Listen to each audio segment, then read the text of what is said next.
Good evening, everyone. My name is Father Mark Morozowich, and I'm the director of the Center for Ukrainian Church Studies. And on behalf of President Kilpatrick and our provost, Aaron Dominguez, and our dean of the School of Theology and Religious Studies, Joseph Capizzi, I welcome all of you to this evening together. Thank you for coming out. Thank you for spending some time. The first rule is that get plenty of food. There's plenty of food there, so eat, relax. We're getting the water is coming shortly, and napkins too. So we'll have everything that we need. It's been a great challenge living through the war that Russia has imposed upon Ukraine. A challenge that began in 2014, and that came to everyone's attention already 4 horrible years ago with a mass-scale invasion. The roots of this are deep, and this evening this is just a précis, if you will, of what is to come. And so it's a great honor that I have to have organized this together with our friends from our St. Gabriel Institute here, and especially from the Ukrainian Catholic University. And I'm so thrilled to have so many of them here for the whole conference. We have some of them here this evening. And in particular, I'd like to now introduce my dear colleague and friend, Dr. Oleh Turiy from the Institute for Church History. Come in and say a few words, Oleh. He's been really a stalwart in helping me to plan this and is really the brains behind the whole operation.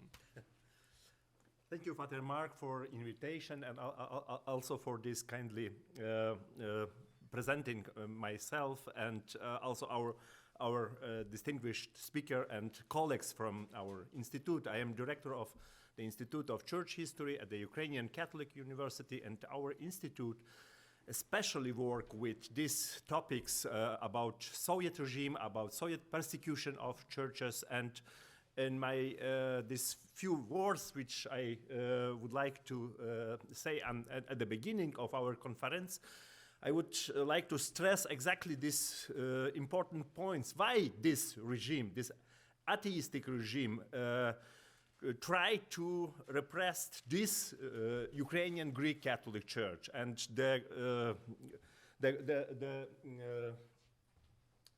basis for, or the important background for this persecution was that this church exactly was Ukrainian. The name of this church, this church since the Christianity, the beginning of Christianity in Ukrainian language was closely linked to the culture of Ukrainian people, served as pillar of their identity through centuries of statelessness, and became a key factor in the formation of their national identity, especially in Western Ukraine. This church was also Catholic. It means that this church was united, was linked with Roman Apostolic See and other Catholic churches and all around the world. And for Soviet regime, it was very dangerous to have some institution which is connected with foreign power. And this is also was the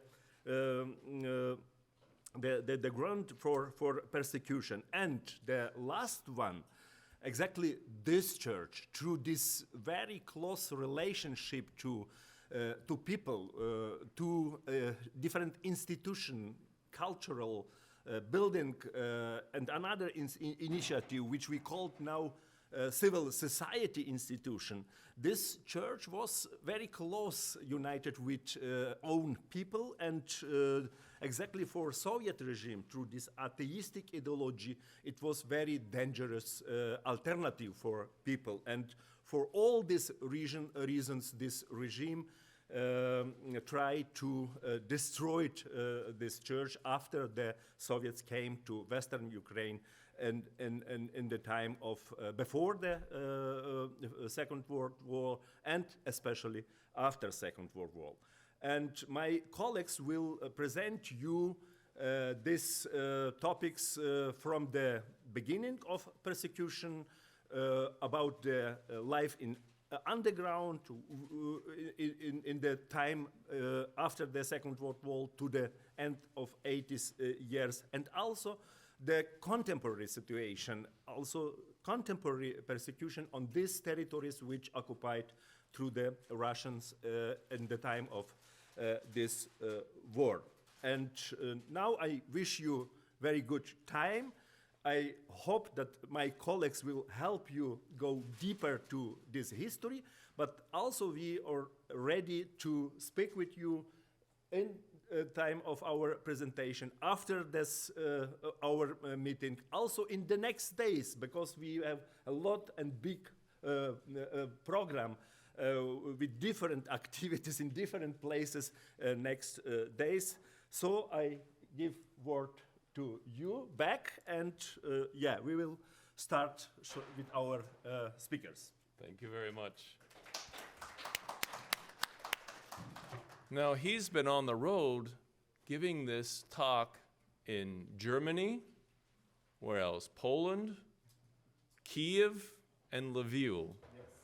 So they've been on a whirlwind of traveling and sharing the news. And so it's a great honor to have him with us. And we'll introduce our first speaker this evening, who unfortunately cannot be here in person and recorded his presentation. Oh, see, here's the water I promised. And for anyone, just go up and get more food. We want people to be full and happy.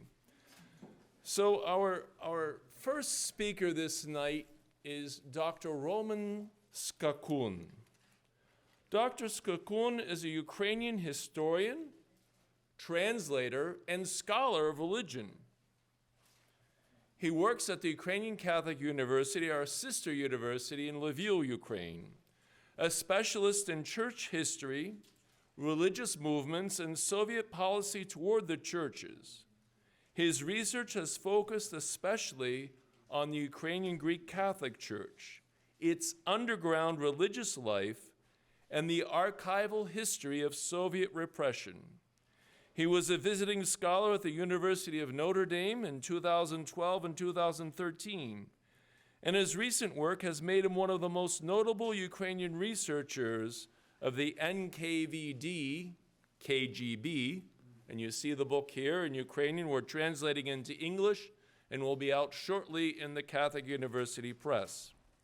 So it documents ecclesiastical affairs and all of the interesting and intertwined movements between government and religion. And so that's what we're really trying to look at. What is religious freedom? How did it operate? So most recently, and why he can't be with us, he volunteered to serve in Ukraine's military. And the amazing thing is, when he isn't on the front lines doing battle, he does his academic work, including authoring several books that help us to look in the past, to shed light on that dark history, and to hopefully understand and prevent its future recurrence. So without any further ado, we'll now have Dr. Skakun on video for us. Dear colleagues, it's a pity that, given my current situation, I could not join you in person, but anyway, thank you for your interest and for watching this short presentation about the so-called Lviv Council of 1946 and the forcible liquidation of the Ukrainian Greek Catholic Church. The history of Soviet religious policy has been extensively studied, yet this dramatic episode remains insufficiently understood in terms of its operational mechanics. Scholarly literature has largely focused on the repressive dimension of this campaign, the arrests of bishops, the coercion of clergy, and the broader persecution. What has received far less attention is the covert intelligence apparatus that made the entire operation possible. Despite the fact that Russian propaganda and the official discourse of the Russian Orthodox Church continue to present this so-called council as a legitimate act of ecclesiastical self-determination, a voluntary return of the Ukrainian Greek Catholics to their Orthodox roots. The archival record tells a fundamentally different story. The documents of the Soviet political police, preserved in the archives of the Security Service of Ukraine, demonstrate that the so-called council was not a legitimate ecclesiastical event in any meaningful sense, but a carefully engineered secret operation, planned and executed by the Security Service of the Soviet Ukraine under direct supervision from Moscow. When Soviet forces reoccupied Western Ukraine in the summer of 1944, the authorities inherited a complex religious landscape in which the Greek Catholic Church, in communion with Rome, presented particular ideological challenge for the regime. The Church was deeply embedded in Ukrainian national identity and led by the formidable Metropolitan Andriy Mykhaleyko. Unlike the Russian Orthodox Church, which had been co-opted into the Soviet system since 1943, the Greek Catholics maintained a direct institutional link to the Vatican, and that is why Soviet ideologists regarded it as a hostile foreign intelligence center. For the first several months, however, the Soviet authorities exercised notable restraint, with Stalin's broader policy shift towards partial religious accommodation, designed to consolidate the society and project a more moderate image abroad. The Greek Catholics were initially tolerated. Monasteries remained open.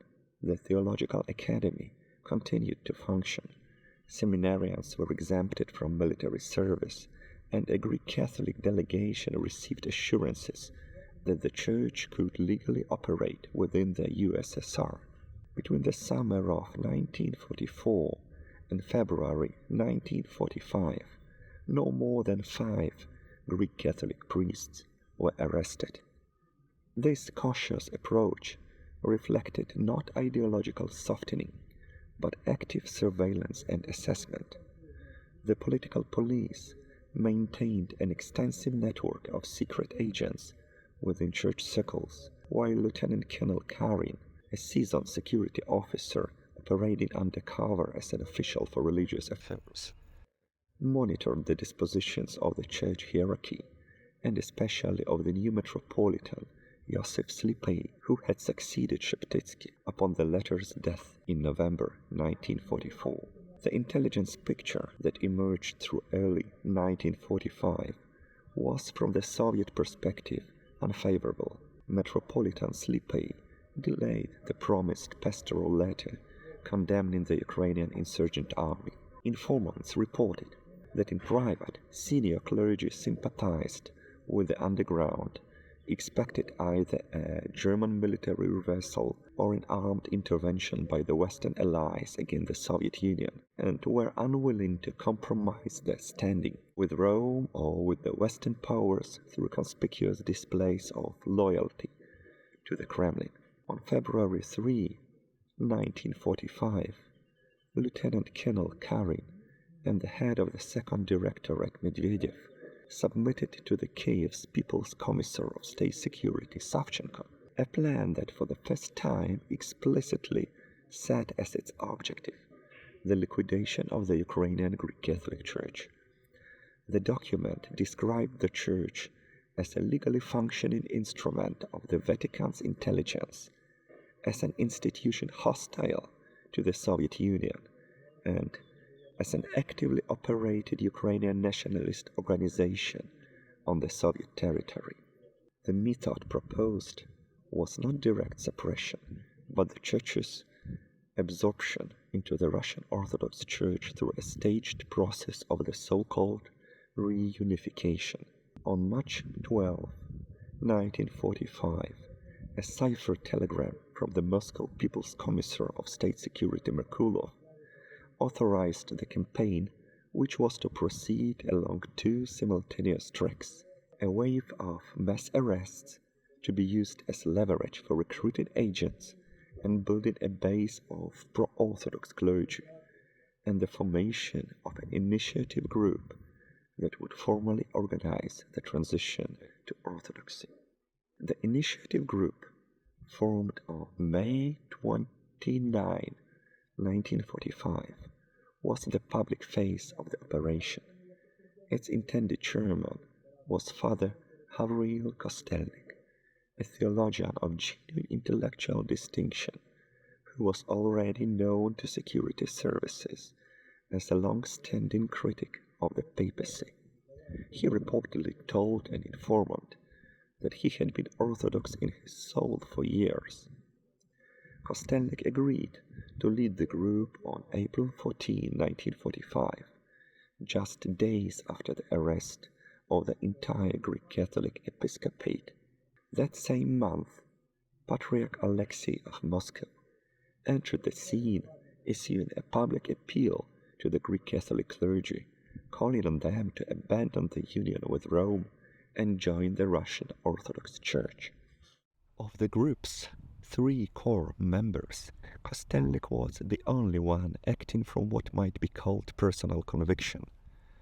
The other 2, Father Mikhailo Melnik of the Peremyshal Eparchy and Father Anton Pelvetsky of Stanislaviv, were both recruited NKDB agents. Melnik, operational alias Ivanov, was recruited without significant resistance on April 27, 1945. Pelvetsky, alias Shevchuk, had been secretly detained earlier and recruited on the basis of the so-called compromising materials related to his contacts with the Ukrainian underground and the German administration. It is worth noting that for the Soviet security apparatus, the notion of collaborating with the Germans was an extraordinary elastic one. It was sufficient to have lived in German-occupied territory and to have maintained even the most minimal and unavoidable contact with the occupying authorities, a standard that, in the context of Western Ukraine, could be applied to virtually any priest who had continued to exercise his pastoral duties between 1941 and 1944. The group's secretary, Sergei Hrutsky, was likewise an NKDB agent, operating under the code name Pidbusky. The initiative group was soon granted official recognition by the Council of People's Commissars of the Soviet Ukraine and invested with authority over all Greek Catholic parishes in Galicia, including the power to appoint and transfer clergy. This gave it a coercive instrument of immense practical significance. Only priests registered through the initiative group retained legal status. Alongside the initiative group, the operation was pursued at the local level through intensive recruitment of agents among the clergy. The primary targets were the deans, the senior priests responsible for territorial districts, since their influence made them the keynotes of ecclesiastical authority below the episcopal level. Those deans who openly opposed orthodoxy were immediately arrested. Others were recruited during interrogations in local NKDB offices on the basis of the so-called compromising materials from the German occupation period. By the autumn of 1945, of the 30 deans of the Peremyshal Eparchy within Soviet borders, 21 had affiliated with the initiative group. The remaining 9 were arrested. The next stage involved a series of deanery assemblies at which Kostelnik, accompanied by a representative of the security service, sought to obtain collective declarations of support for the transition to orthodoxy. These assemblies were preceded by careful preparation, targeted arrests of identified opponents of orthodoxy, intensive agent-based advocacy among colleagues, and calculated intimidation through NKDB summons. And the assemblies themselves Agents were deployed to simulate organic support for reunification, creating the impression of genuine ecclesiastical deliberation. In cases where local NKDB offices had failed to prepare an adequate agent presence, for example in Zolochiv, Ravaruska, or Horodenka, the assemblies collapsed. The questions of the procedure through which the reunification was to be formally enacted generated some disagreement among the Soviet leadership. Moscow, represented by Karpov, head of the Council for the Affairs of the Russian Orthodox Church and, simultaneously, chief of the 5th section of the 2nd NKDB Directorate, initially favored individual reception of Greek Catholic priests into Orthodoxy, without a formal conciliar procedure. The Patriarchate of Moscow shared this position. It was Kostellik who insisted on a council.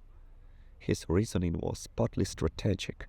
He understood that a conciliar act would concentrate authority in the initiative group rather than dispersing it through individual conversions that might bypass his leadership entirely.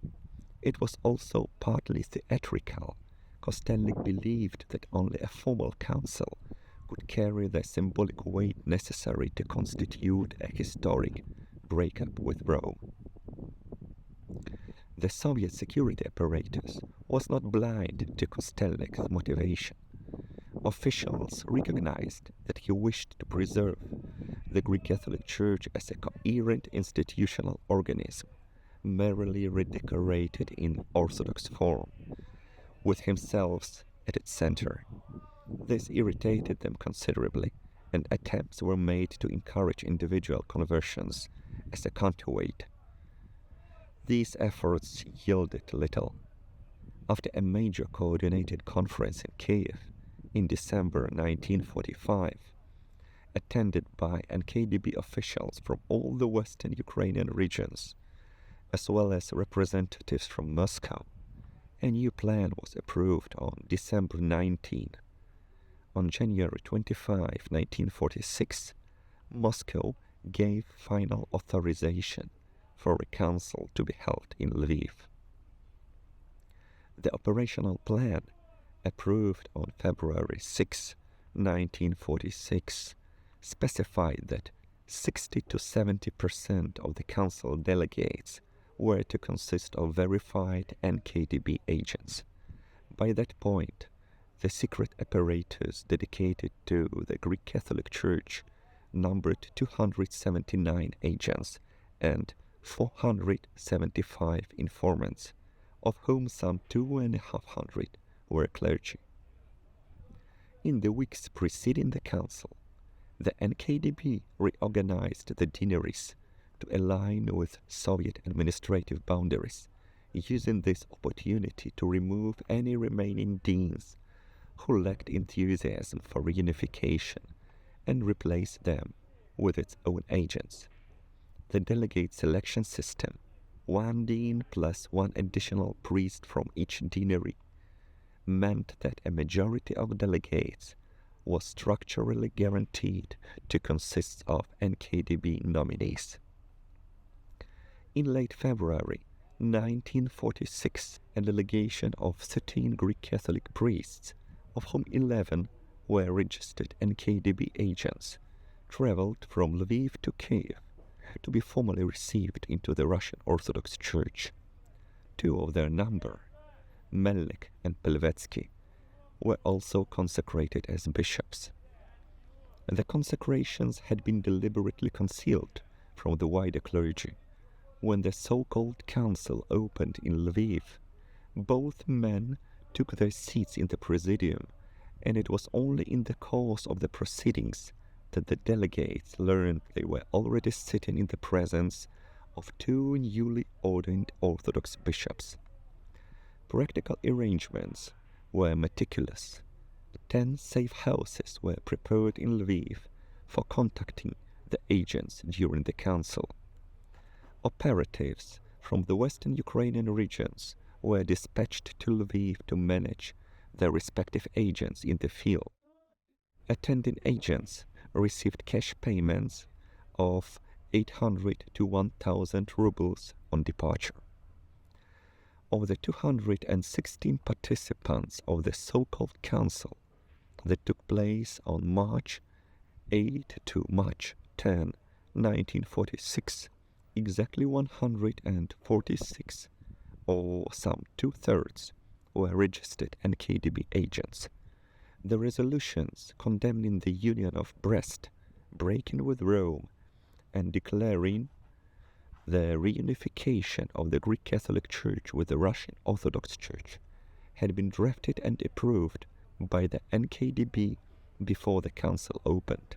The sole moment of unscripted dissent came from Father Vasil Vasyuk of the Broder district, who proposed that the council be treated only as a preliminary meeting, with each participant to consult his own conscience before any final decision. He received no support. In 1947, he was arrested.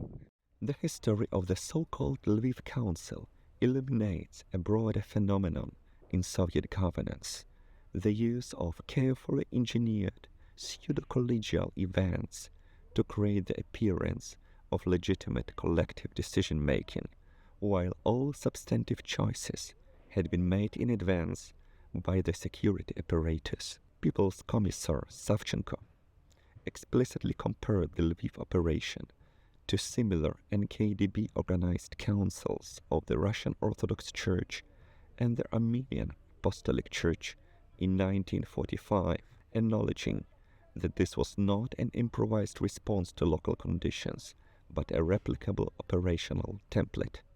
The implications for historical interpretation are significant. If, as the archival evidence demonstrates, two-thirds of the so-called council's participants were agents of the State Security Service, and if all its resolutions were pre-approved by the NKDB, then the event cannot be treated as a legitimate act of ecclesiastical self-determination in any meaningful sense.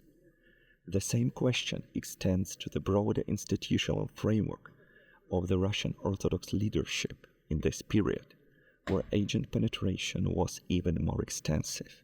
At a deeper level, this case study speaks to the fundamental mechanisms of Soviet social control, not the crude machinery of the Gulag, which has been amply documented, but the subtler and, in some ways, more insidious instrument of the secret agent network, which by 1947 comprised some 147,000 people across the Ukrainian Republic alone, concentrated precisely in those social spheres deemed most strategically sensitive. Understanding how such networks were built, deployed, and directed is essential to any adequate account of how the Soviet system sustained itself and how it shaped, distorted, and in some cases destroyed the communities it governed. Thank you for your attention. Rather somber overview gives us a sense of the gravity of what has happened. And we'll continue to explore these themes and look a little bit deeper into what is happening as well. So I have the great pleasure now of presenting a dear friend, Father Dr. Andriy Mykhaleyko, a Ukrainian Greek Catholic priest and privat docent, правильно? No? Professor. For a week, he's been now a full professor. Congratulations. And since we're congratulating him, I also heard that you won an award for the best teacher in the University of Eichstätt in Germany.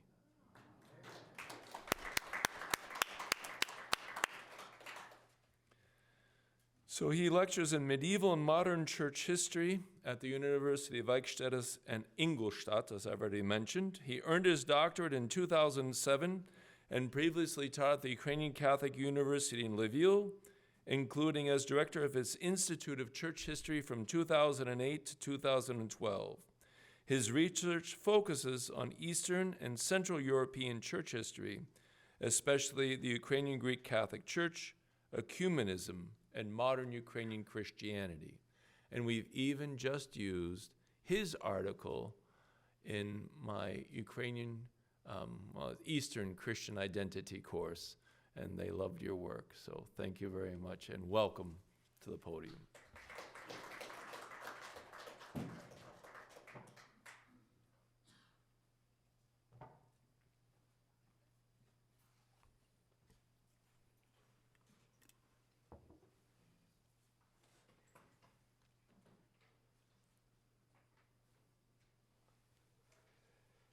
Dear Father Mark, thank you very much for the invitation and for the introduction of my person. Dear students, dear participants, in my presentation I would like to provide some insight into the life of the underground Ukrainian Greek Catholic Church. As we have already heard from my colleague Roman Skakun, the Greek Catholic Church was officially reunited with the Russian Orthodox Church 1946. According to official Soviet statistics from 1950, 4 years after the so-called Lviv Synod Council, there was no a single Greek Catholic parish left in Western Ukraine. Under Soviet law, Greek Catholic communities had no possibility to exist legally.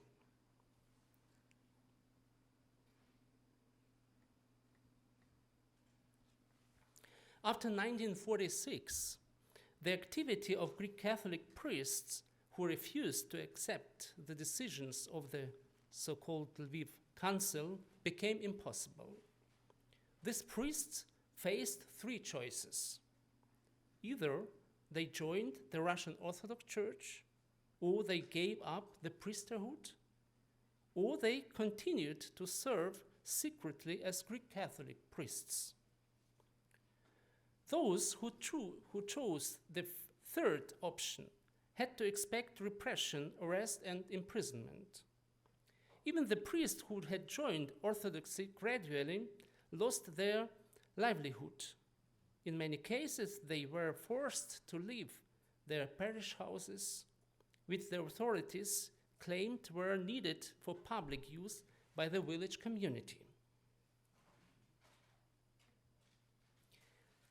Around the priests who rejected the decisions of the Lviv Council in 1946, an underground church began to form.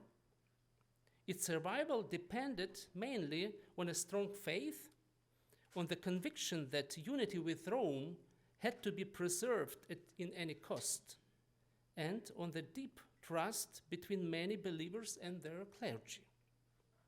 Between 1946 and 1989, this underground church in Soviet Ukraine was described as the only widely spread institution that managed to escape Soviet control.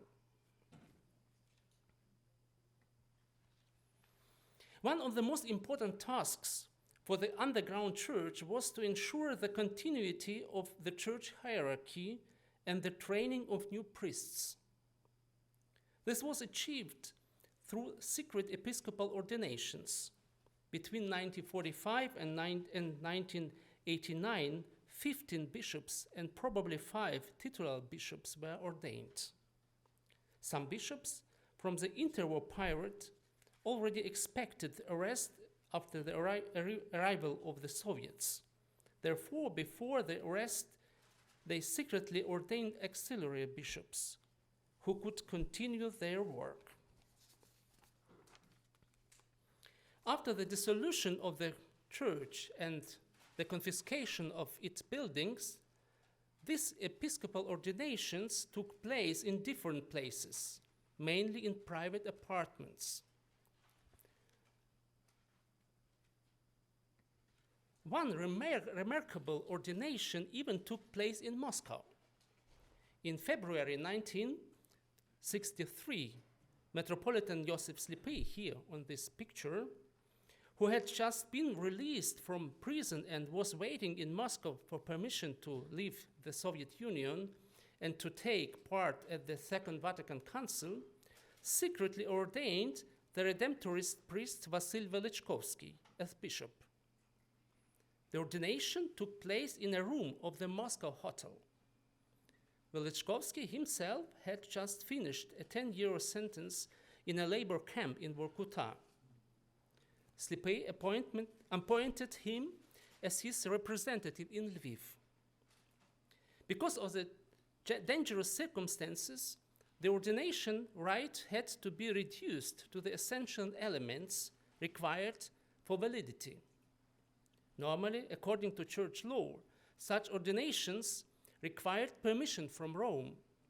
However, because of the secrecy and the political situation, this permission could not be obtained. For this reason, during the Soviet period, the annual Vatican Directory of the Catholic Church, the Annuario Pontificio, did not publish the names of the underground bishops. This was also done partly out of consideration for the Moscow Patriarchate, which claimed that the Greek Catholic Church had voluntarily united with the Russian Orthodox Church and therefore no longer existed. Because of the constant danger of persecution, the episcopal ordinations had to remain secret. As a result, the faithful often did not know who their bishops were. However, the appearance of a newly ordained priests was a sign that the underground hierarchy still existed. Many of these bishops could only begin their public episcopal ministry after the legalization of the Greek Catholic Church in 1989.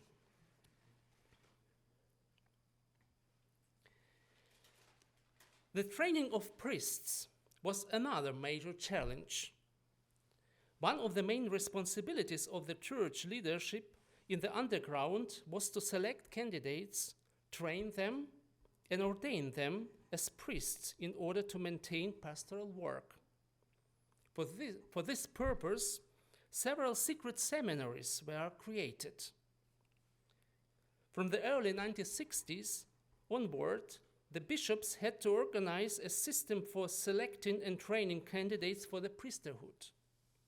At that time, many young people had grown up in the Soviet educational system, which was based on official atheism.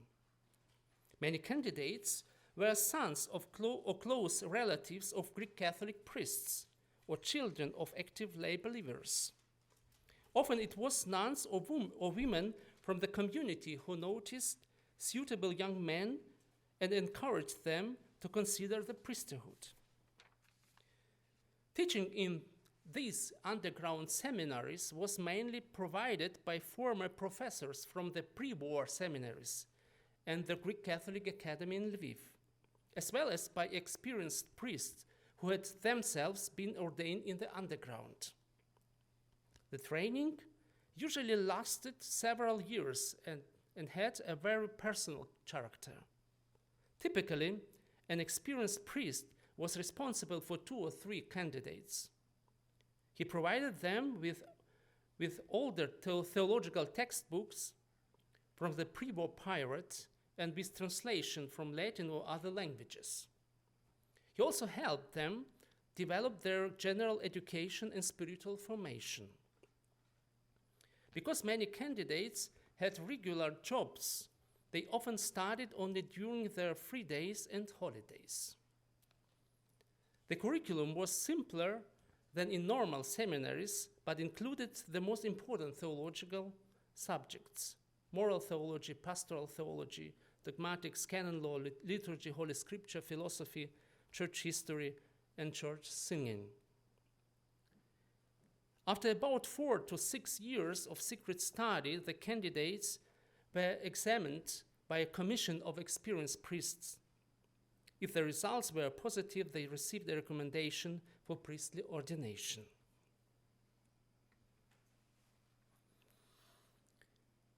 Form of pastoral works in the underground. Pastoral work in the underground took place in several different contexts.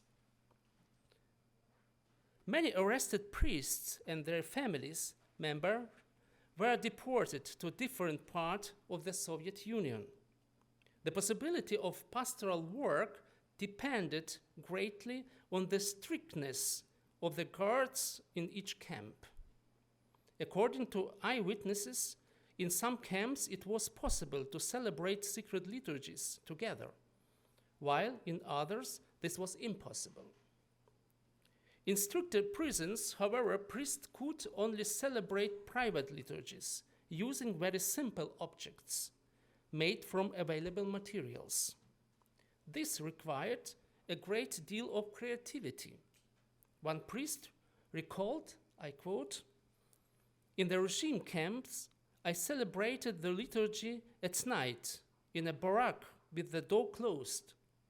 We had a table where I celebrated the service. Our people made a wooden chalice and a wooden paten for me." In the places of exile, there were often more opportunities for pastoral work. Priests sometimes lived in small houses, and where the supervision was less strict, they could celebrate liturgies more frequently. In addition to regular liturgies, the settlers tried to celebrate major Christian feasts, such as Easter and Christmas, whenever possible. These celebrations helped the people maintain a sense of community far away from their homeland.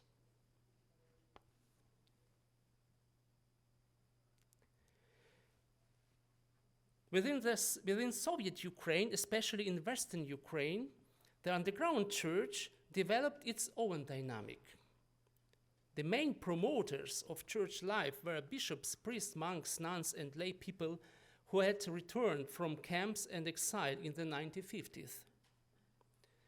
There was no central system coordinating pastoral work. Bishops could offer advice, for example, about where a priest might travel, but most priests acted on their own responsibility and contacted the bishops only in urgent situations. There were also no strict territorial boundaries for pastoral work. In practice, a priest's parish could be the entire territory of Ukraine, or even the places of exile where believers lived.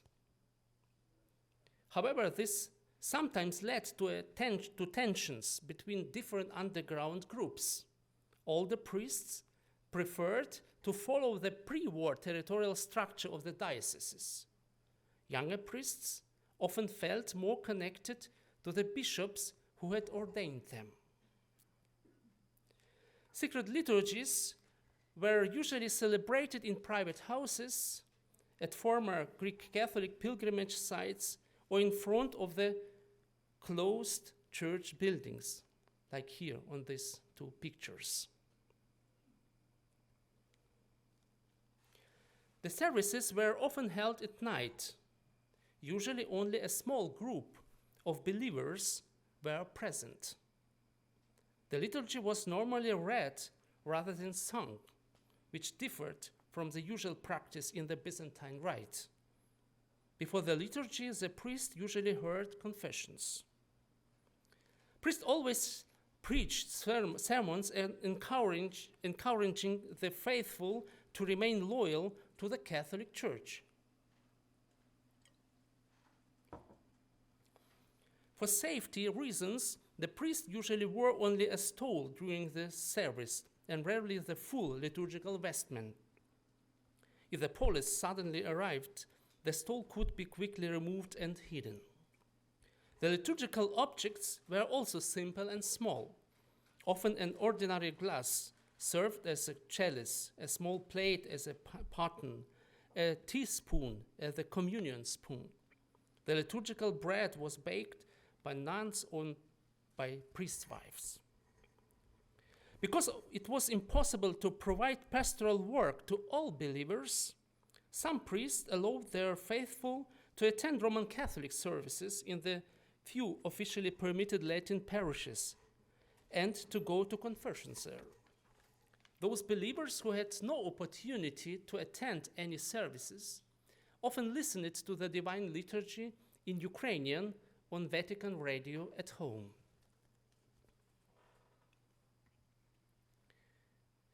After the official dissolution of the Greek Catholic Church in 1946, monks and nuns showed some of the strongest resistance to forced conversion to Orthodoxy. After the monasteries were closed and confiscated, monks and nuns organized themselves into small groups of 3 or 4 people. They lived together in ordinary houses and tried to follow their monastic rules as much as possible. New members often came from young people who visited these communities seeking spiritual advice. The novitiate was usually organized individually under the guidance of an experienced monk or nun. Nuns played a particularly important role as intermediaries between priests and believers. They were responsible for the religious education of children and often kept the consecrated Eucharist in their houses. They also helped organize secret liturgies by arranging places and times, especially during Christmas and Easter.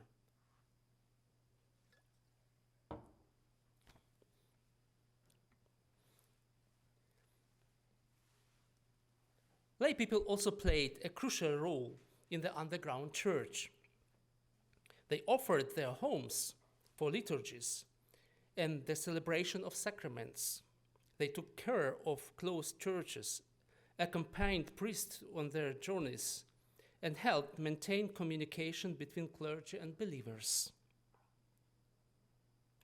At the same time, this pirate should not be idealized. There were also tensions within the Greek Catholic community. Some of these conflicts continued early debates from the interwar pirate. One discussion concerned, for example, whether the church should orient itself more strongly toward the Byzantine tradition or adopt more Roman Catholic elements, a process often called Latinization.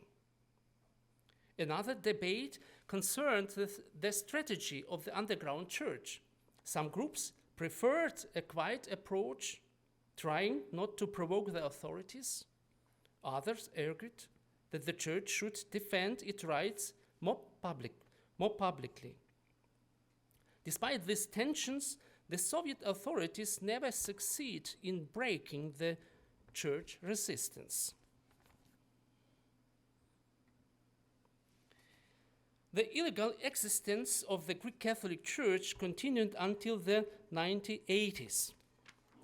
In that decade, a group of Greek Catholics began to organize public protests against Soviet religious policy. They formed various organizations to defend the rights of the Greek of their church and began a movement for legalization. By 1987, it had become clear that this process could no longer be stopped by the state.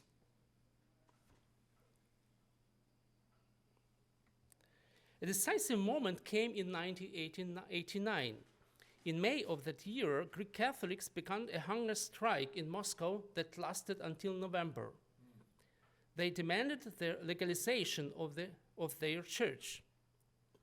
At the end of November 1989, shortly before Soviet President Mikhail Gorbachev visited the Vatican and met Pope John Paul II, the Soviet authorities finally allowed the registration of Greek Catholic parishes in Western Ukraine. Thus, the period of illegal existence ended after 43 years. As conclusion, 2001, Pope John Paul II visited Ukraine, and during this visit, he proclaimed the beatification of 27 members of the underground church. Thank you for your attention.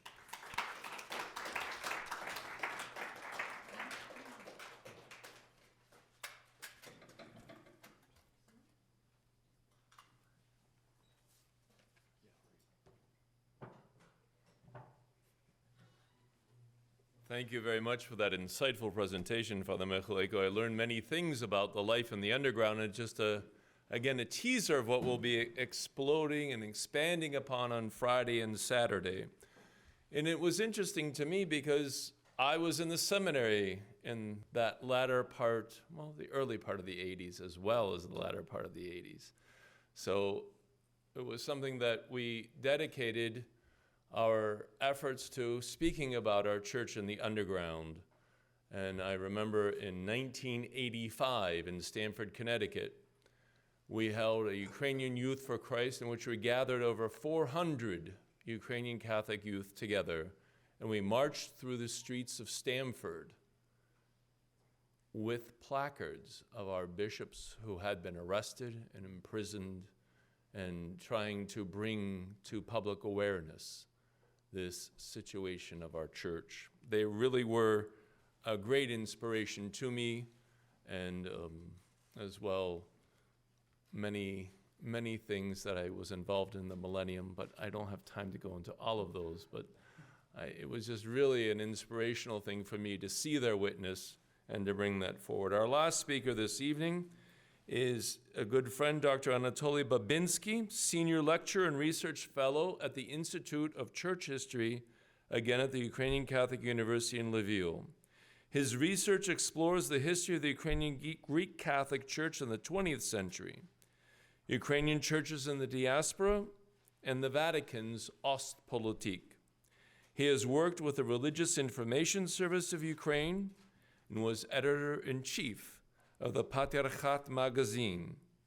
He also studied at the Metropolitan Andrew Sheptytsky Institute of Eastern Christian Studies at the University of Toronto and held a postdoctoral position at the University of Notre Dame from 2023 to 2024. Doctor, welcome.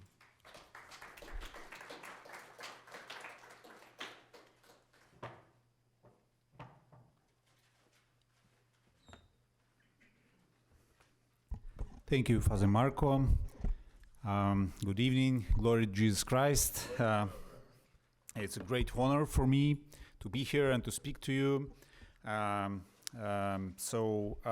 will stop a little bit first on the role of religious organization and churches that they played during the period of after the collapse of the Soviet Union. And then I will focus also on the contemporary situation on the occupied territories, precisely on the persecution of different religious communities, not only of Catholics, but also of Ukrainian Orthodox and also of Ukrainian Protestants.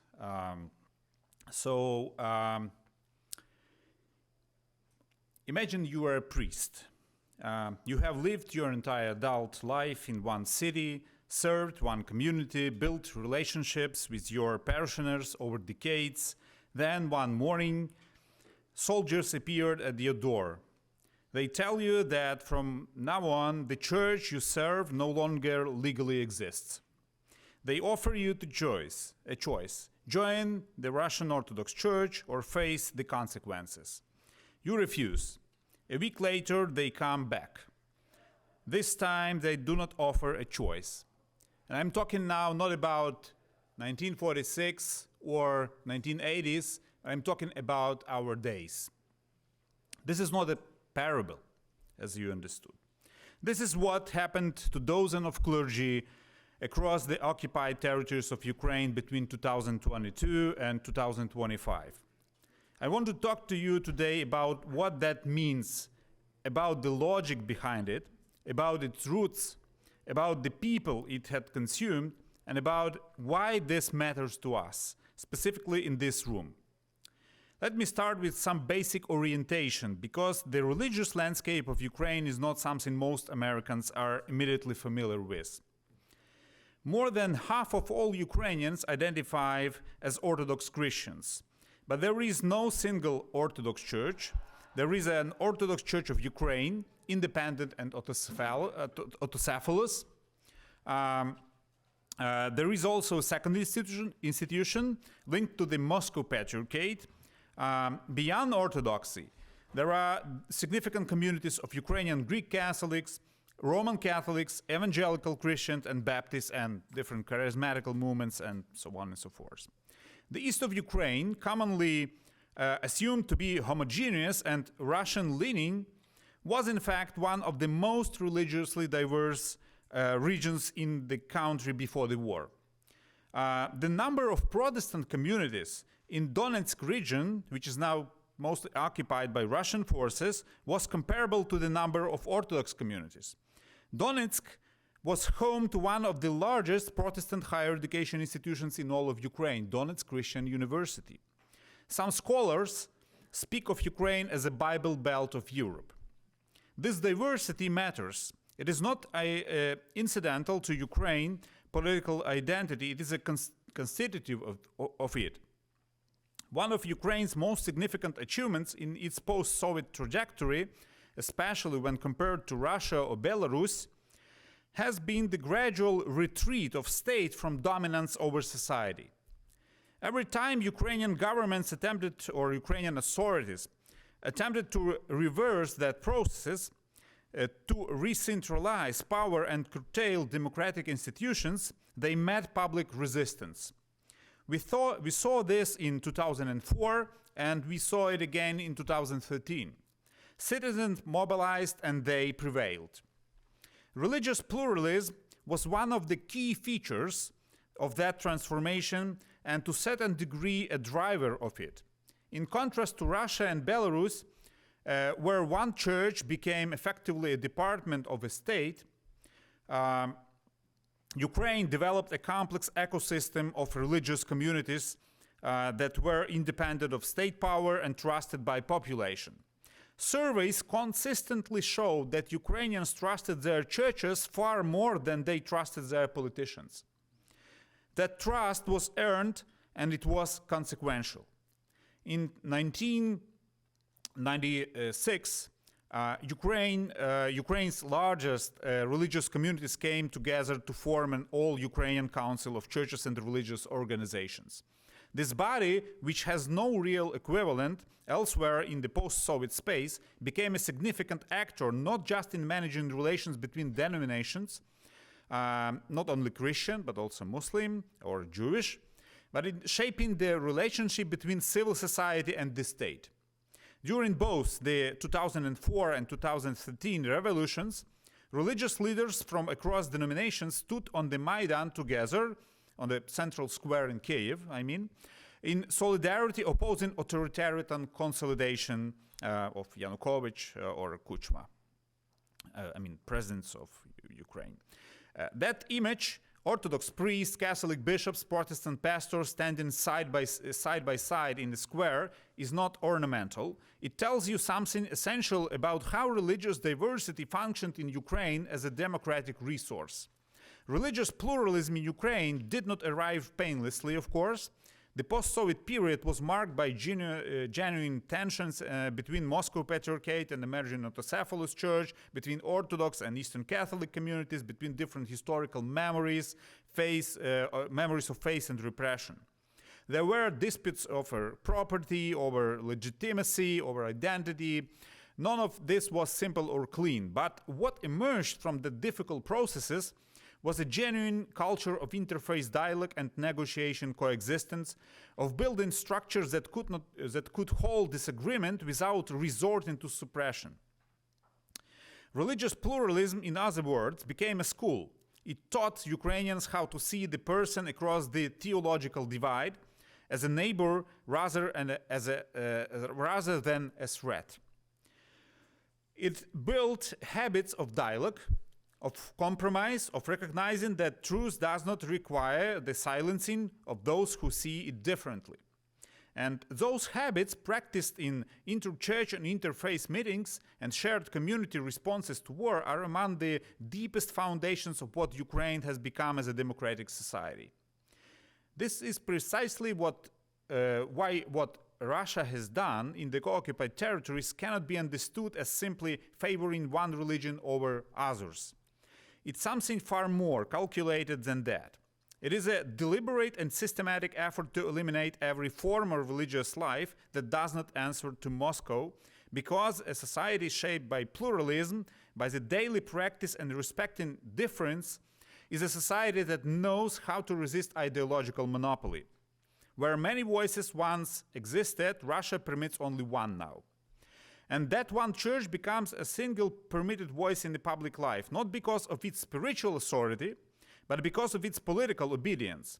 When Russia destroys Baptist prayer house or bans Greek Catholic diocese, it is not only attacking faith, it is attacking the democratic cultures that pluralism has helped build, dismantling precisely those habits of coexistence that make a free society possible.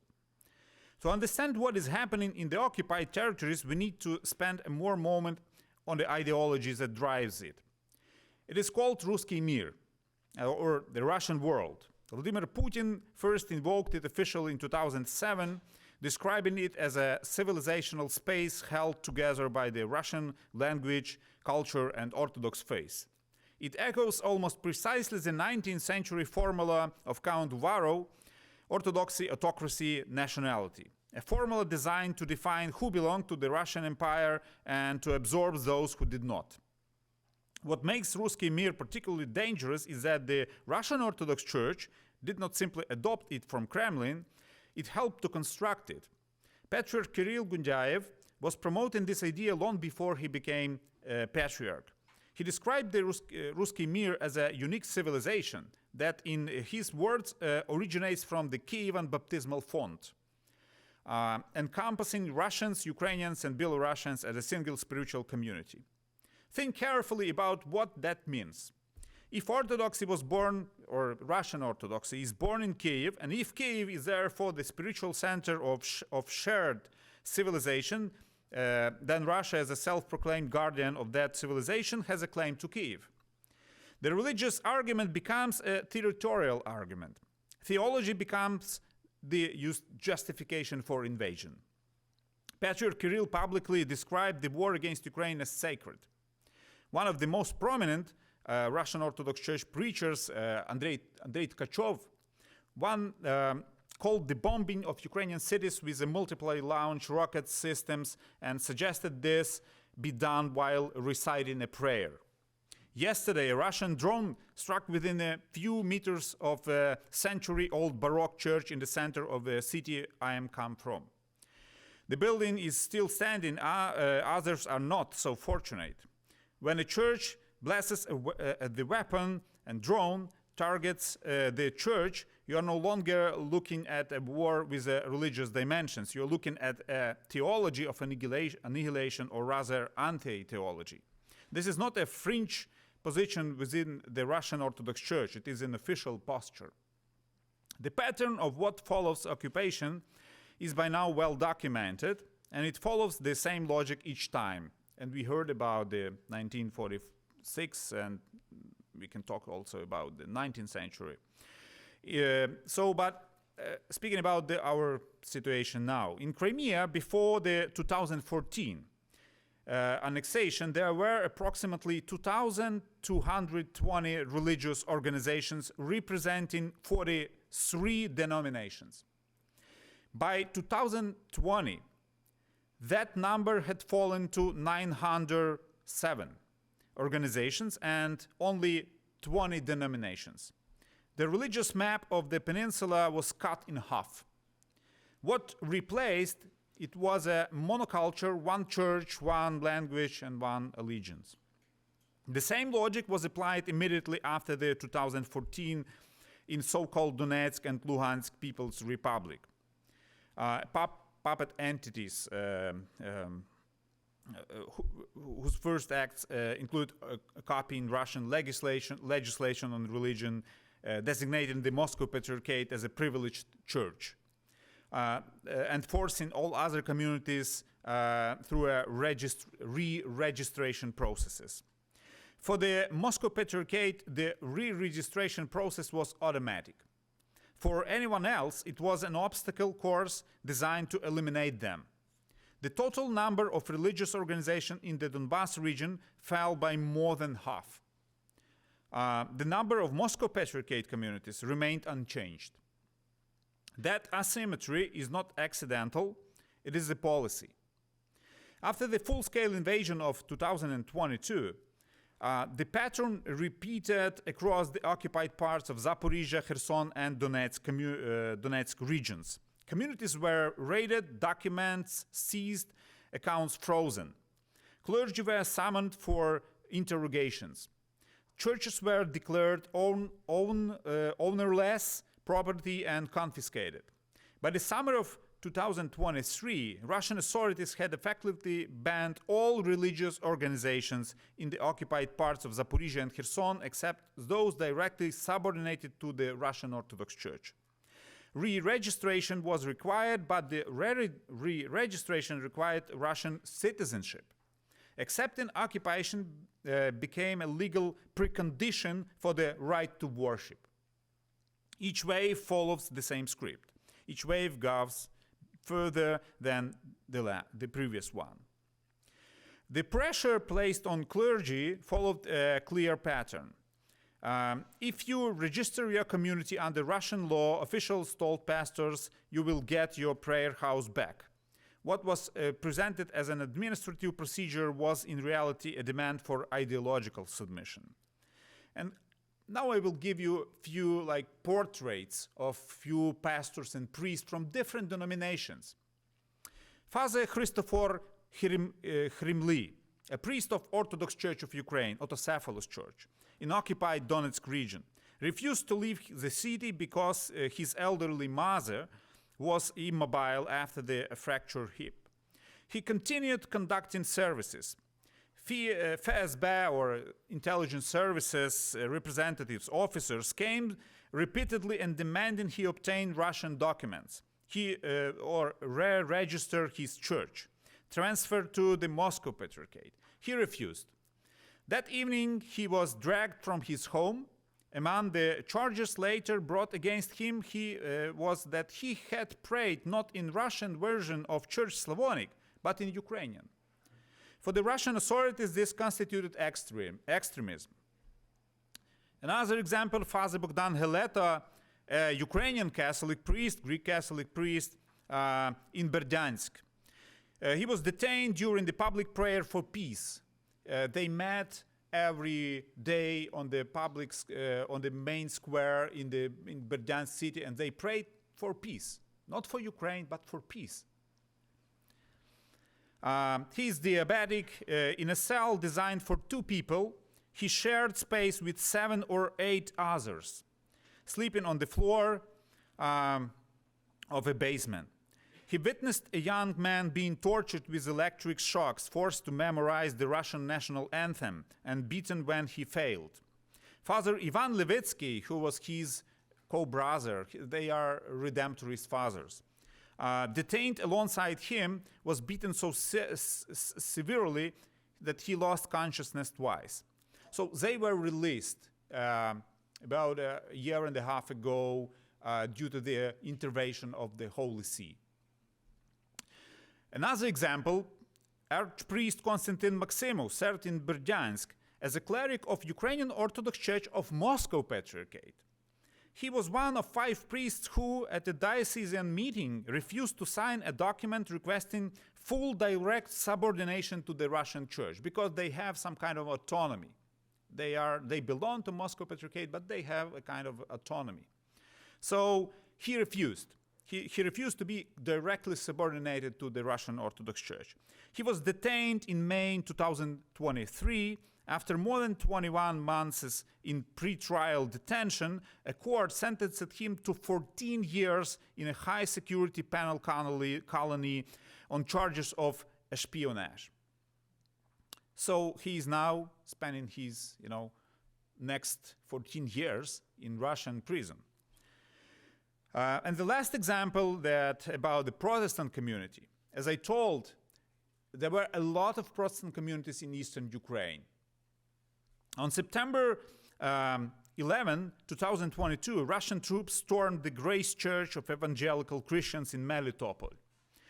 The church where Mikhailo Britsyn, who will join our conference on Saturday, I think online, yeah. So Mikhailo Britsyn is a very prominent pastor, evangelical pastor in Ukraine. He served as a pastor for maybe 20 years in Melitopol, in that church. They interrupted the Sunday morning service, smashing through the glass doors with sledgehammers and military assault tactics. They arrested some people. They gathered fingerprints from them, and a lot of them were interrogated. A lot of members of the church were interrogated during that day. They confiscated computers, phones, and records, and they took the building itself. Britsyn, who was preaching at another church that morning, returned to find his congregation scattered and his building occupied. During his subsequent interrogation, he asked the Russian commander why the church was being closed. Britsyn is Russian-speaking pastor. He spent all his life in eastern Ukraine, and so he asked the Russian commander why the church was being closed. The answer he received became one of the defining quotes of this entire report. Those churches are temporary, meaning Protestant churches. There will be only one Orthodox church. What gives this story an additional and almost unbearable historical dimension is that this church, this building, has been seized before. In 1933, Soviet authorities arrested 3 of its leaders, pastors, on charges of counter-revolutionary activity and espionage. They were executed by a firing squad. The building was later confiscated again in 1949. Today it has been converted into Russian administrative center, painted over, adorned with portraits of Russian soldiers and commanders, and the cross was removed from its roof. Sometimes the story of resistance was tragically short.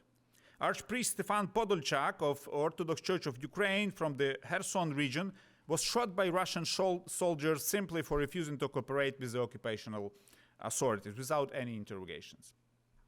According to the head of the Ukrainian Greek Catholic Church, His Beatitude Sviatoslav Shevchuk, there are today no Catholic priests, Greek, Eastern Catholic, or Roman Catholic, in 17% of Ukraine territory which is under the Russian occupation. So 17% of Ukraine territory is without any Catholic priest. For those of you with a sense of history, particularly the history of religion under totalitarian systems, none of this, I guess, will be entirely unfamiliar, and we heard Roman's presentation about the events of 1946. I will skip a bit to the conclusion, I think.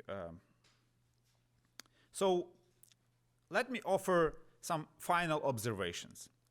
The first is about the nature of crime. What is happening in the occupied territories is not simply religious discrimination. It is the use of religion as a tool of a cultural erasure. The goal is not to make Ukrainians into better Orthodox Christians. The goal is to make them into subjects of Russian Empire 3.0. By destroying independent churches, Russia is not just attacking faith, it is attacking the very structures of Ukrainian civil society. In this logic, a prayer in Ukrainian is treated as an act of treason, and a pastor's independence is seen as a threat to state's security. This is the spiritual component of a war of conquest, to occupy not just land, but the conscience of the people. The second is about what this moment asks of us, specifically in this room. You are students and professors at a Catholic university. You are part of a tradition that has thought very carefully about the relationship between faith, human dignity, and common good. And that tradition gives you a particular lens through which to see what is happening in Ukraine, because what Russia has done is not simply political repression with a religious dimension, it is something more specifically dangerous, the weaponization of faith itself. And here we must be precise about one thing. The Russian Orthodox Church was not simply captured by the state and turned into an instrument against its will. It volunteered. It came to the table eagerly, offering its theological imagination, its institutional authority, and its moral vocabulary to the service of imperial conquest. The concept of Ruski Mir was not imposed on the church from the outside. It was co-authored by the church, developed jointly by Patriarch Kirill and Kremlin over decades, and preached from the pulpit long before the first tank crossed the Ukrainian border. The church did not become a weapon, it chose to be one. This is what makes the picture so disturbing. When the church blesses weapons, when Patriarch calls a war as sacred, when the same institution that is supposed to speak of love and mercy provides the moral vocabulary for conquest, faith has been turned into its opposite. And this matters far beyond Ukraine because it strikes at the heart of ecumenical dialogue, I think. For decades, Christian communities across traditions have been building relationship of trust, learning to see one another as partners in common witness. That project now faces a question it cannot avoid. How do you sustain dialogue with an institution that has made itself an active participant in a war of aggression? Christian leaders across traditions are being forced to define where they stand, I think. That is not a regrettable side effect. It is a direct consequence of one institution's choice to place imperial loyalty above the gospel it claims to preach. And the third, is about the responsibility of international Christian community. The condemnation of the Ruski Mir doctrine by ecumenical patriarch Bartholomew and by leaders across denominations is significant, but condemnation without consequence has limits. What is needed now is a targeted accountability, I think, sanctions against individuals in the Russian Orthodox Church who have actively participated in propaganda, and I think that the situation needs to be monitored by international partners, and sustained engagement by international human rights organizations is also needed. So these are not abstract demands, I think. They are the tools that give religious freedom advocacy its teeth. Thank you.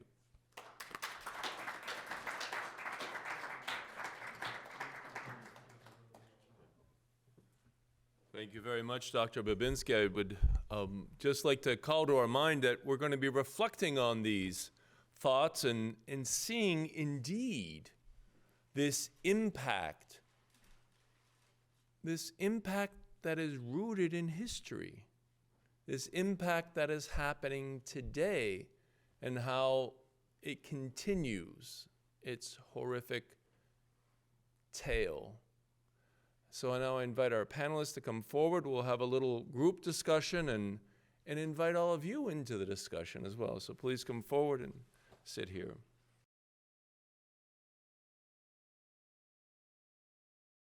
So if I could just begin, and we've looked at, the whole sort of history of the Ukrainian Catholic experience, at least from the Pseudo-Sobor.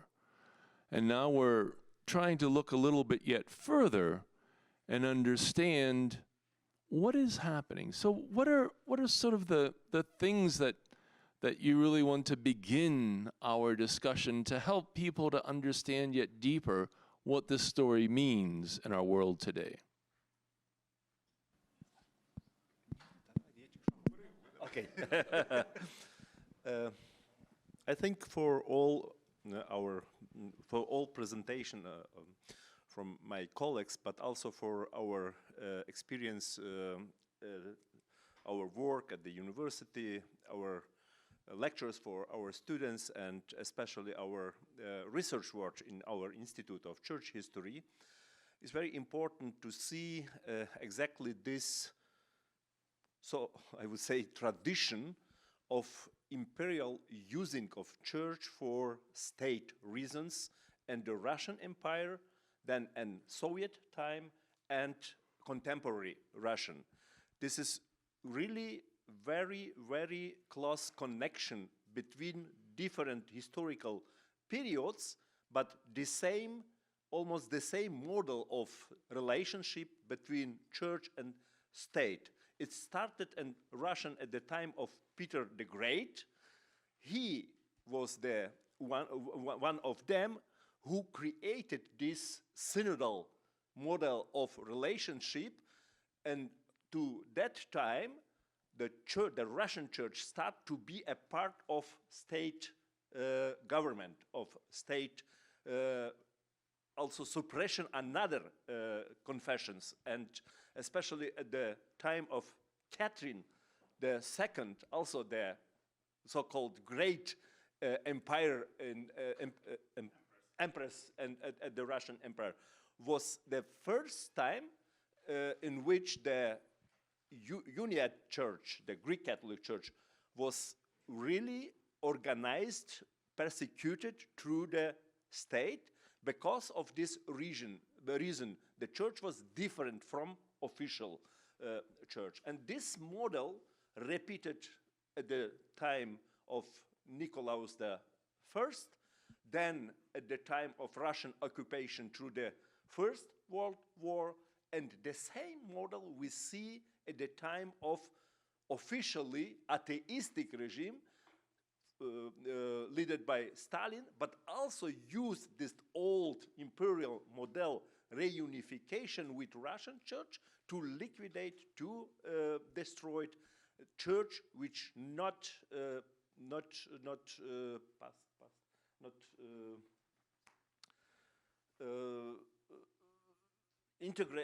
can be not integrated in the imperial Russian system. Maybe this is very important to see this connection. We have different period, we have different name of statehood, but the same policy.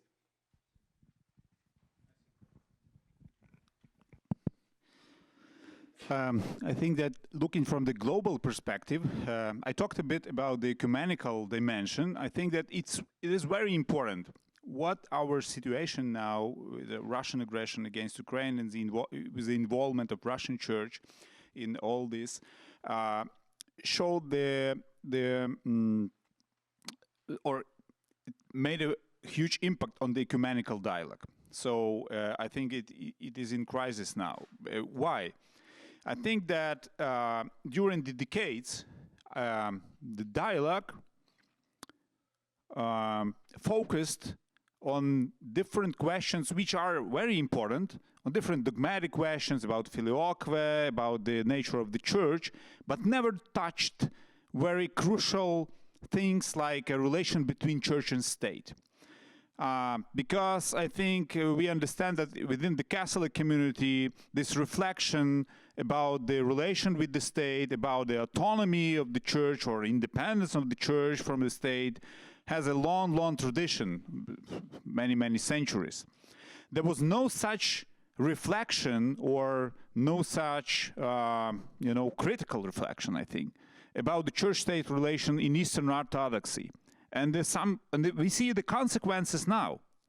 And I think that for our Catholic community, and looking from a global perspective, I think that this war should have an impact for rethinking about the topics for ecumenical dialogue. I think that we can't go further in this dialogue without frank,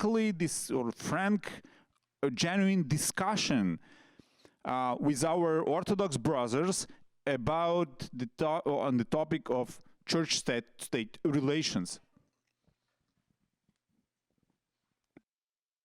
I think that's such an important topic to think about, because it's that foundation of religious freedom that we're really engaged in certainly in this country. I mean, just even the thought of it. But even if we look at what the church has been teaching, the Catholic Church, and how we've been working since Vatican Council, at least, with Gaudium et Spes, and talking about that freedom. Father Mykhaleyko, I have a particular question of interest. You shared with us some of the experiences of the underground church and how that church functioned. Can you as well give us some insight into how people remember that underground church today, people of your generation, others, and has it taken a new significance now with a full-scale invasion, and where and how do you think that people are grasping that experience? My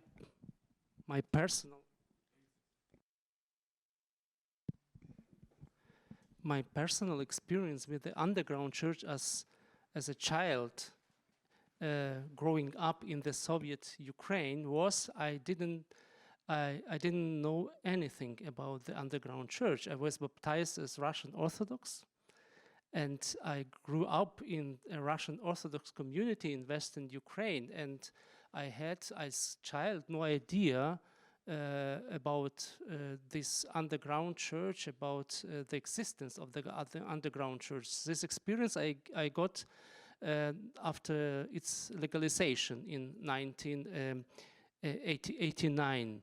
So we must imagine Ukrainian Greek Catholic underground church as a church of small communities,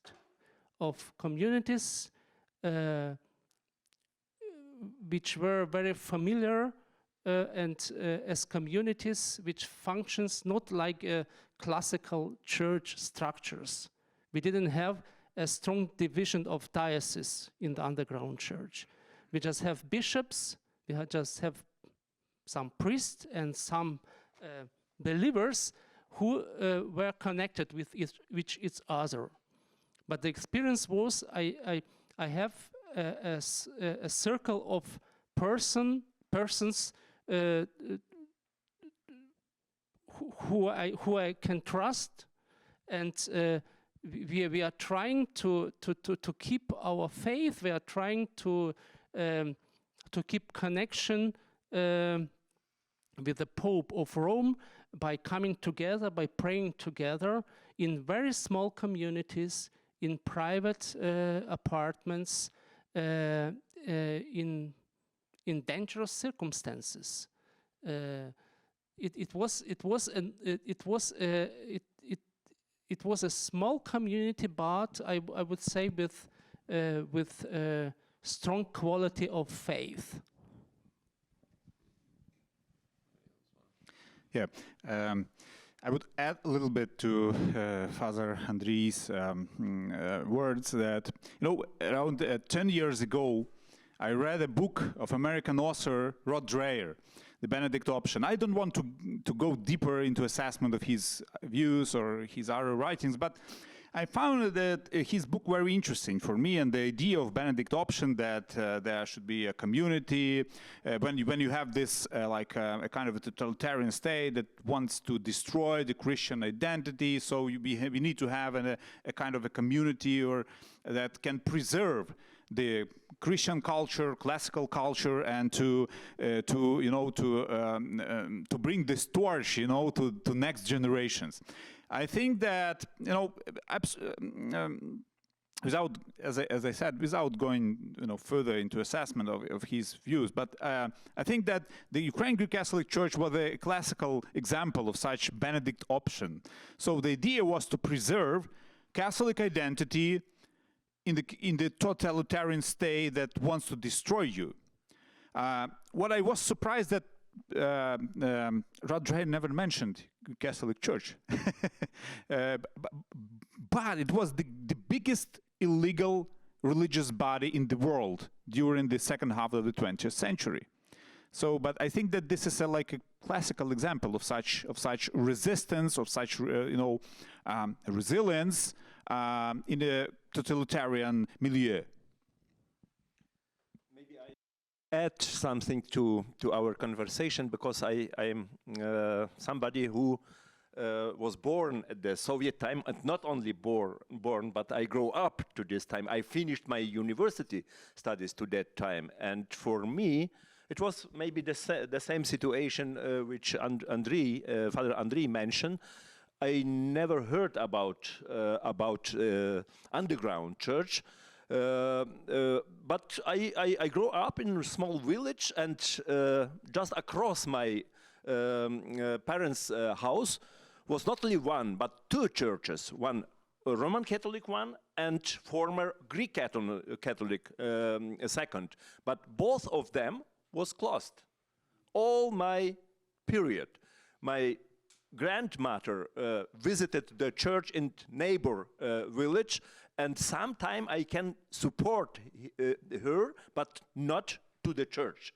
It was forbidden, and some teacher was standing and then watching if somebody from child would like to come, they should aware, and they should send him home, and something like that.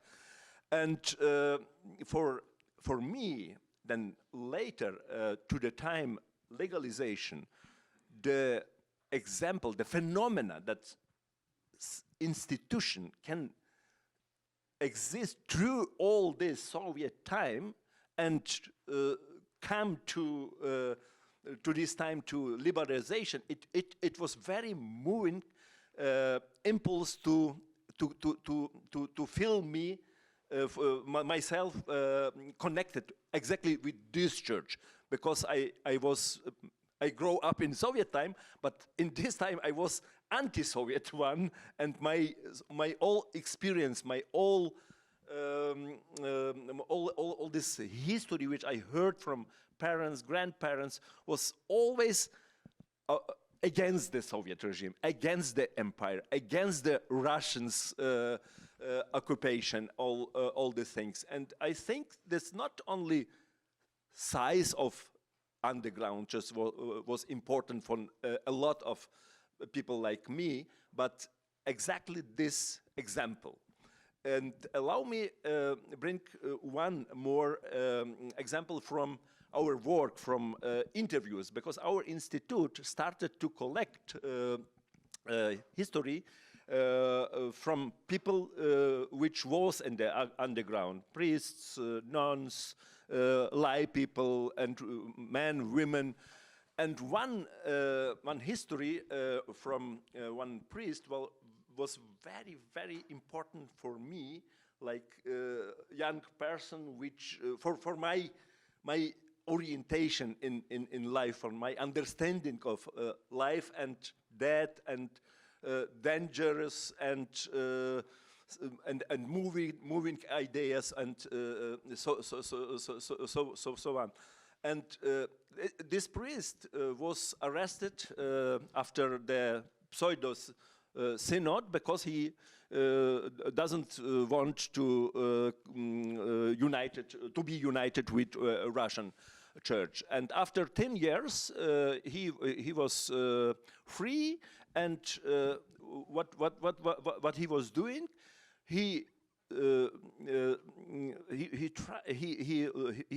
go home to library, look on all Soviet newspapers, and find all possible articles against the Greek Catholic Church, and wrote a brief to these newspapers, which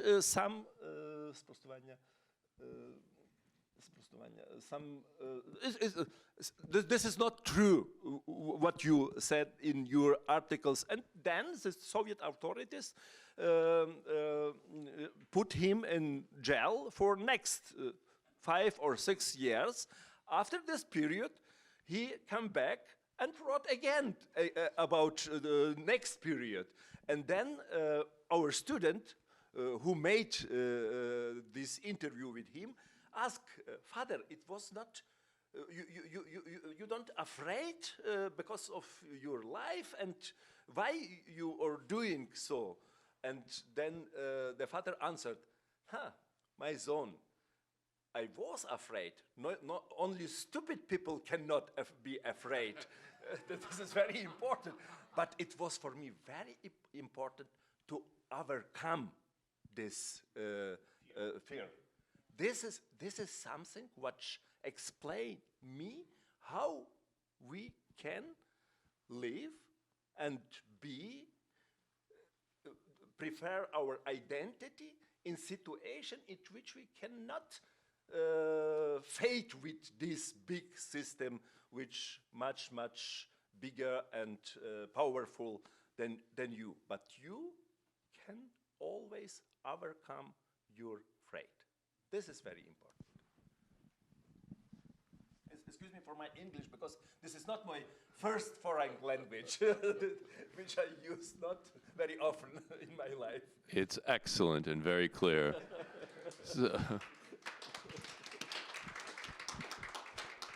So I don't want to just continue the conversation with us. If you have any questions, we have Marco has a microphone. Just raise your hand and he'll come. We have one right here in the center of the young man, and we can open this up for a lively exchange and I must. Yes. Is this on? Good. I must ask, how did the 1946 synod, which forced the Ukrainian Greek Catholic Church into communion with the Moscow Patriarchate, affect the Ukrainian Church in the diaspora? Yes. So. Yeah. So diaspora reacted very, emotionally. So they condemned this act, of course. And the Vatican, the Pope Pius XII, he issued an encyclical Orientalem Omnes, so with condemnation of the communist regime that arrested bishops and arrested priests and prepared this pseudo-synod. This encyclical was issued before the Sobor was gathered in Lviv in March 1946. So, and every year, bishops from the free world, there were eparchies here in the United States and in Canada, metropolitans and bishops, they always issued different, letters or encyclical letters to their flock and to other Catholic bishops in the world with the condemnation of that act. But officially, there was no possibility to gather a canonical synod of Ukrainian Catholic bishop in the diaspora. When Josip Slipy was released from the Siberia, from Gulag, due to the president of the U.S., Kennedy, he appealed to Khrushchev. After the Cuban crisis, he appealed to Khrushchev, and the Pope John 23rd also supported this. So they appealed to Khrushchev, and Khrushchev released Slipy. So when Slipy arrived to the West, to Rome, he tried to gather a synod of bishops and to officially condemn this act of 1946. But so there was a canonical obstacle, because he, as a head of the Ukrainian Catholic Church, Ukrainian Greek Catholic Church, was outside his canonical territory. So, and there was also the beginning of ecumenical relations with Moscow Patriarchate and this period of Ostpolitik, Eastern politics of the Vatican during the pontificate of Pope Paul VI. So Vatican didn't want to hear such, harsh words toward Moscow Patriarchate. And they also didn't allow to gather a synod of bishops. Only when John Paul II Cardinal Karol Wojtyla was elected as a pope, John Paul II, he allowed for the synod of Ukrainian Catholic bishops.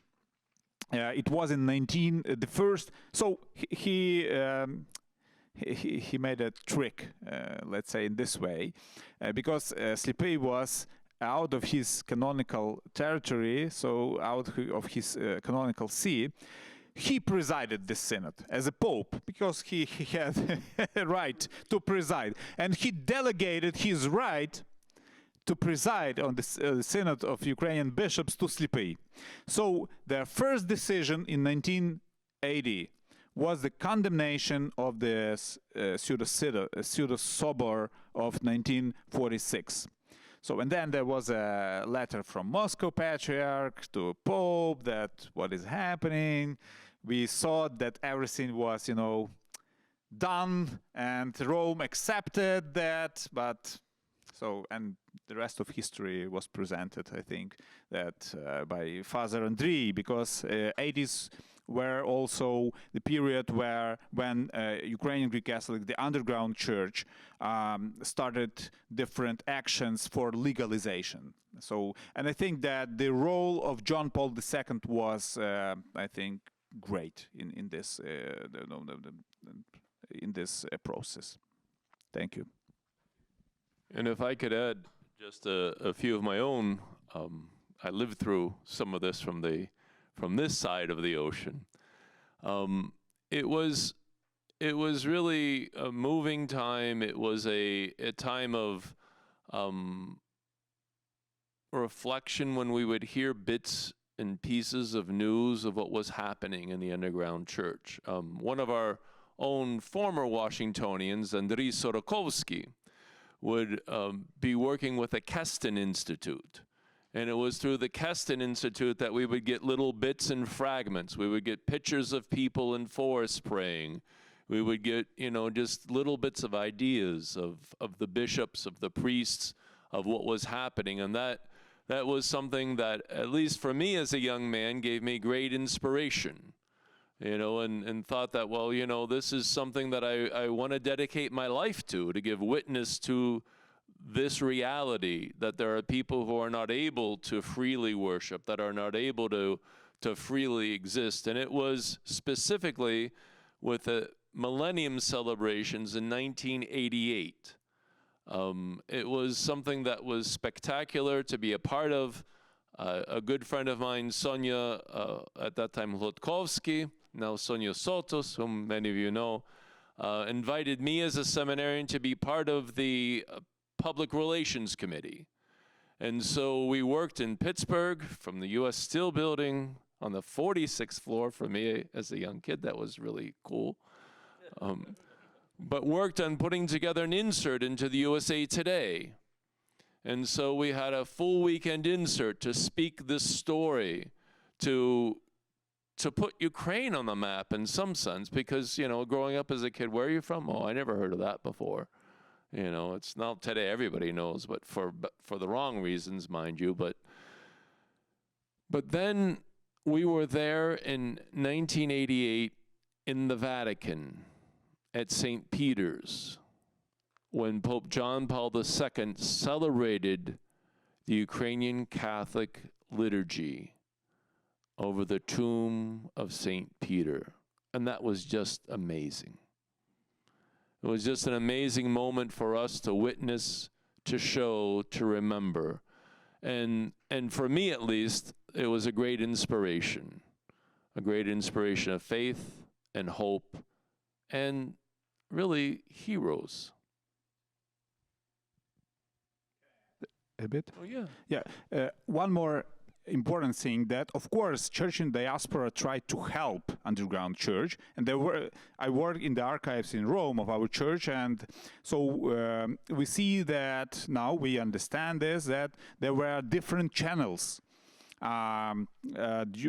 So they use different tourist groups to bring money to the USSR, and they also transferred books or Bibles through the border, like smuggled them in different ways, I think. So the diaspora not only, condemned some events, but they also practically tried to help the church. And not maybe all of you are aware of this, that Josip Slipi in 1977, he consecrated secretly 3 bishops.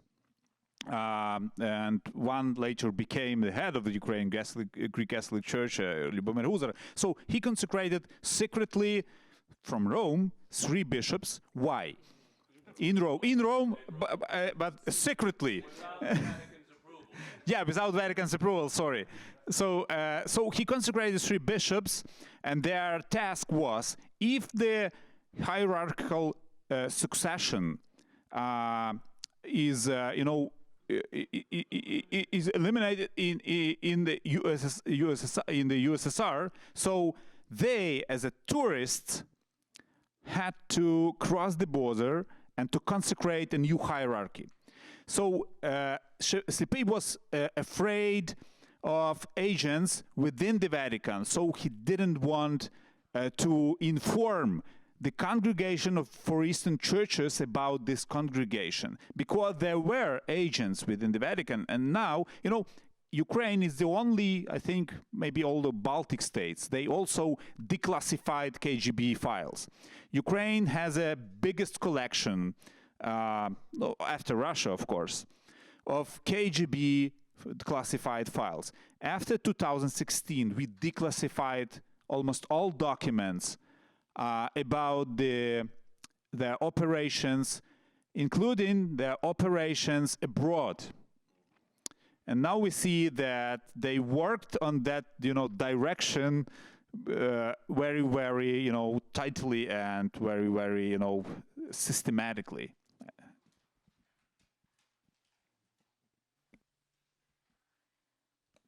This is real. Hello? This is quite interesting, of course. And I just want, you have a timeline of 80 years from 46, and then Father Mark mentioned that in 88, that's 40 years later, and then I'm just rounding up. And now you have another period of the current activities that are going on in Ukraine. If you were to reflect on the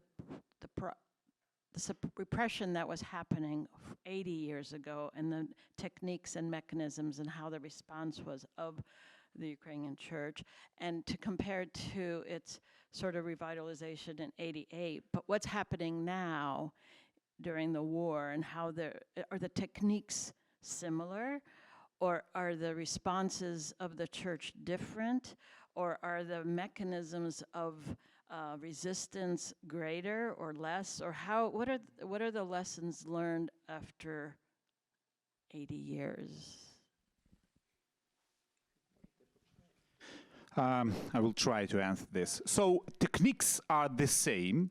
The difference is that modern state is more equipped with different, technical gadgets and technical equipment. So this they can the surveillance is more easier now. So to establish such an underground communities on the occupied territories now, I think, is more hard than it was 80 years ago, because technology. But we don't know enough about people on that side of front line. But there are some hints that religious life is still going on without priests. All of them were, arrested or deported from those territories.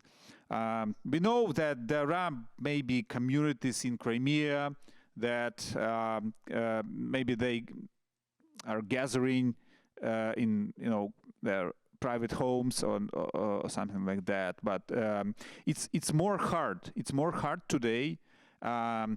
And of course, not only we learned from our experience, but also they learned from their experience.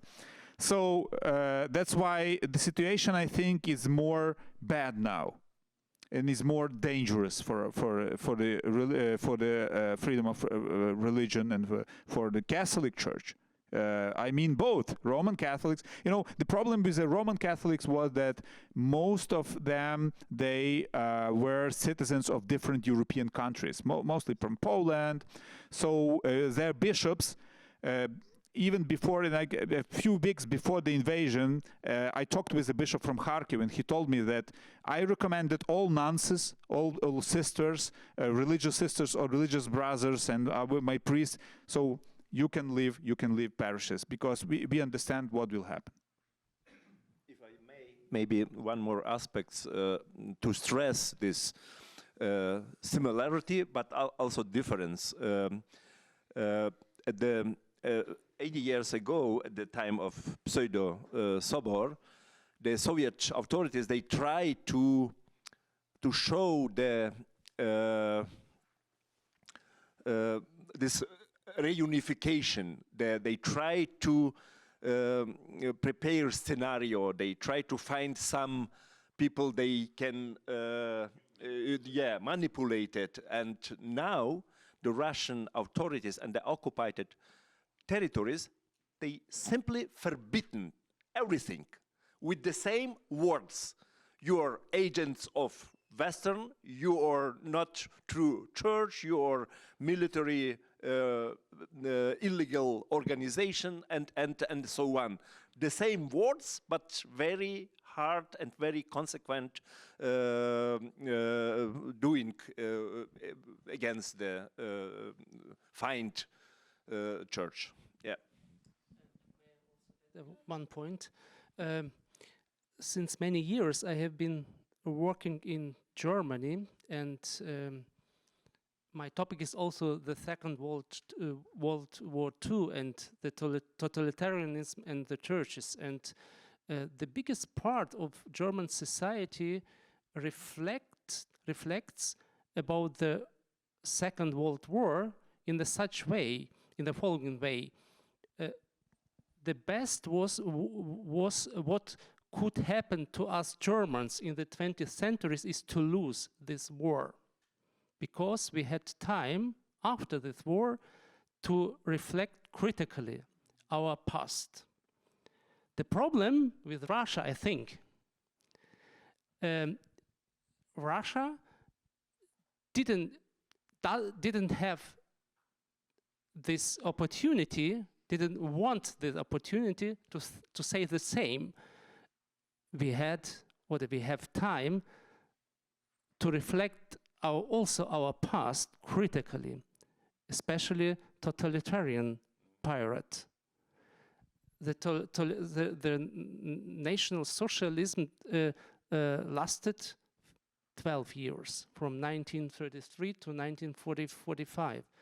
The Soviet or communist or Russian totalitarianism is lasting till now, and I think it is also one of the problem with this war, with the situation in Ukraine, and with relation to Russia.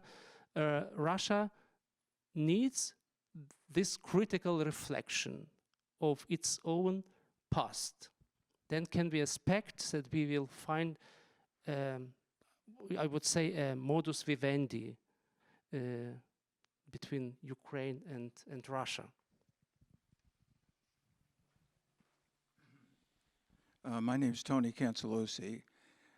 I'm wondering that we are talking about the past. What about today? What would be the message that the younger generation needs to hear? I mean, I'm not a young person, I won't give it my age, but what about the younger generation? This history is amazing to hear, but it's 1946, 1989. What about 2026? Where and how is that message going to get to the younger generation that are suffering under this horrible situation? How do we get to them to understand what has happened? I know a lot of young people that don't even know about World War II or Vietnam, where I was involved. Nobody even knows about it. So how do you all change the impression to help this younger generation that's going to pass us by without knowing what they need to do?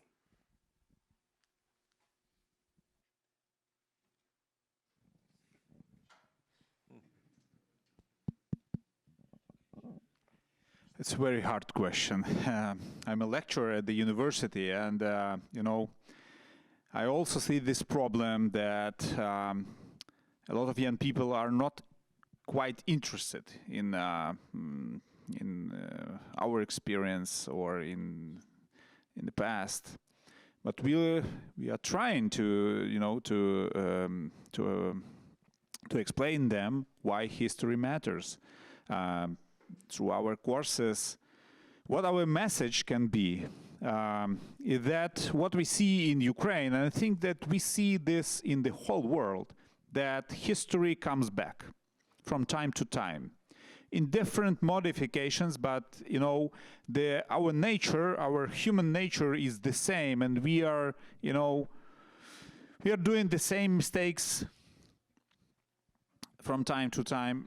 And what we see today, I think, it's like a world as it was right before the Second World War. We have different, maybe semi-totalitarian regimes in the world. We see that some, countries that would like to impose their totalitarian worldview or a worldview of, spheres of influence are, uniting together. So I think the picture is quite similar to that one, which was on the eve of the Second World War. I think we need to explain this to a younger generation that because my parents were born after the Second World War, so they felt the impact of that war. Of course, but I was born in 1980. So, but I heard from my grandfather, who took part in the Second World War, about those how horrible is war.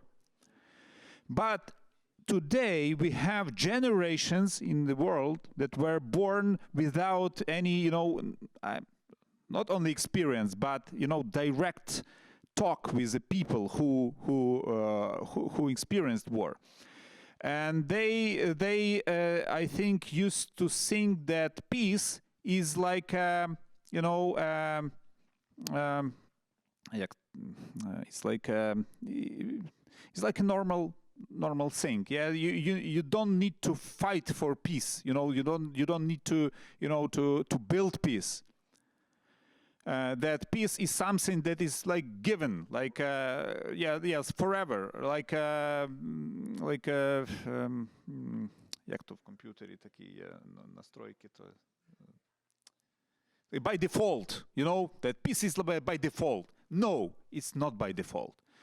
We need to build peace, and and to think about the past, about the mistakes.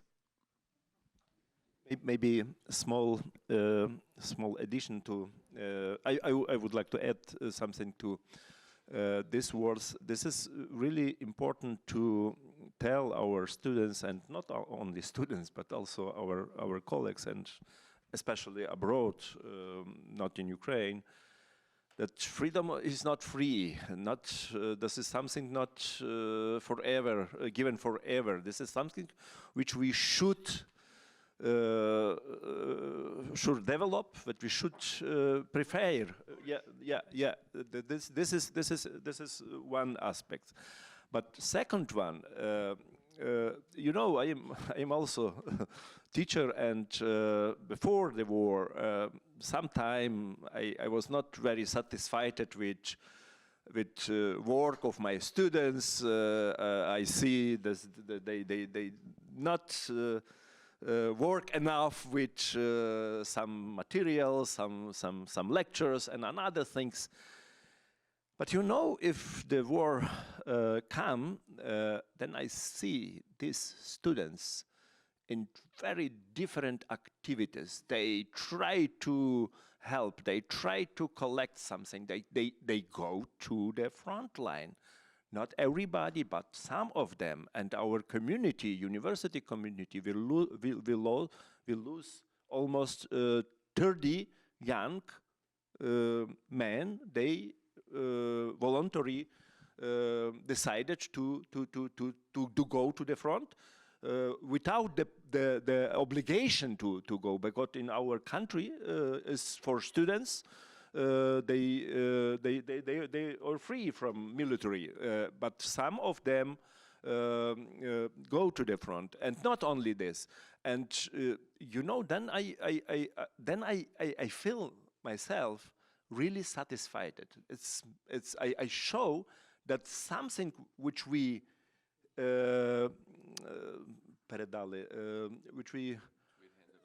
handed on to our student. This is something like I learned from this old priest. Something what he tell me, and maybe in different way I tell my students. Time come, they can took the right decision.